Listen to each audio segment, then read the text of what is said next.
Hello everyone, কালি মই আপোনালোকক যেটো দেখাইছিলো আমাৰ দৰ্শনা ষ্টৰত নতুন ষ্টক আহিছে কেঁচা কটনৰ পেয়াৰ আৰু আপোনালোকে ইমান ভাল ৰেসপন্স দিছে আমাৰ প্ৰায় খতম হৈ গৈছে এইখিনি কালেকশনস আৰু এজুৰ ষ্টক সি গ্ৰীনত এজুৰ আছিল এজুৰ অৰ্ডাৰ কৰিছে হদিয়াৰ পৰা কাবেৰী গগৈ অৰ্ডাৰ কৰিছে খুব বেছি ধুনিয়া হয়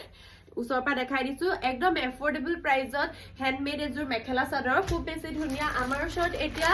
লাষ্ট এজুৰে अवेलेबल আছেগে পাৰ্পল শেডত চাওক ইমান বেছি ধুনিয়া হয় তেতিয়া হলে আপোনালোকে দেৰি নকৰিব হুনকালে লৈ লব লাষ্ট এজুৰ আছেগে পাৰ্পল কালাৰ এইটো হ'ব ব্লাউজ পিসটো বহুতে ব্লাউজ পিসটো কেনেকুৱা হ'ব মোক খুদি আছিলে এইটো হ'ব ইয়াৰ ব্লাউজ পিস আৰু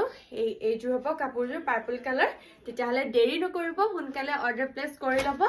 আৰু এটা কথা মই জনাই আছো আপোনালোকক যেহেতু বহুতে মোক এই কাপোৰজুৰ বেনাৰসী সিল্কৰ হয় আগৰ এটা ভিডিঅত মই দেখাইছো এইজুৰ ৰিষ্টক কৰিবৰ কাৰণে কৈ আছিলে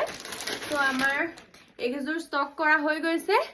এইজুৰ খুব বেছি ধুনিয়া একদম হেভি সেট হয় তেতিয়া হলে আপোনালোকে যিসকলে মোক এই মেখলা চাদৰজুৰ বিচাৰি আছিলে বেনাৰসী সিল্কৰ আপোনালোকে হুনকালে অৰ্ডাৰ প্লেস কৰি লব যেহেতু আগতে মই এটো কালাৰ ষ্টক কৰিছিলো সো বহুতে বিচাৰি আছিলে মোক বহুত দিনৰ মূৰত আকৌ মই ষ্টক কৰিছো দেৰি নকৰিব হুনকালে অৰ্ডাৰ কৰিব আৰু আমাৰ দৰ্শনা ষ্টৰত খুব ধুনিয়া ধুনিয়া নতুন নতুন ষ্টক আহি আছে